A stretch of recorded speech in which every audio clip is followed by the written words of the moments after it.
ఆంధ్రజ్యోతి బనకచెర్లలో భారీ మార్పులు అంటూ నల్లమల సాగర్ వరకే ప్రాజెక్టు పరిమితం, ఇతర రాష్ట్రాల అభ్యంతరాలతో 2 దశల్లో ప్రతిపాదిత పథకం నిర్మాణం, అంచనా వ్యయం 49,550 కోట్లు, పోలవరం కుడికాలువగుండా ప్రకాశం బ్యారేజ్ ఎగువ దామలూరు వరకు వరద నీరు తరలింపు, హరిశ్చంద్రపురం వద్ద సాగర్ కుడికాలువలోకి అక్కడి నుంచి 3 సొరంగాల ద్వారా నల్లమల సాగర్కి తరలింపు, పాత ఆర్ఎఫ్సి రద్దు, త్వరలో కొత్త టెండర్లు అన్నటువంటి వార్తని హైలైట్ చేశారు. ఇక్కడ మన వాళ్ళు అధికారంలో ఉంటే ఎలా రాస్తాం అనే దానికి సాక్ష్యం. అదే జగన్ అధికారంలో ఉంటే గనక చేతులు ఎత్తేసాడు, భయపడిపోయాడు, వణికిపోయాడు అని రాస్తారు. ఇక్కడేమో అసలు బనకచెర్ల జరగదని నేను ఆ రోజు నుంచి చెప్తానే ఉన్నా. అది ఆగిపోయింది. ఆగిపోయినటువంటి దానికి వచ్చేటప్పటికి అబ్బెబ్బే ఇంకో రకంగా కడతారులే అన్నటువంటి.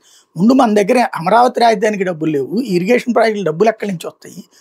ఇంకోటి అసలు ఇంతవరకు సంక్షేమ పథకాల్లోనే ప్రధానమైన కోతలు పెట్టాము.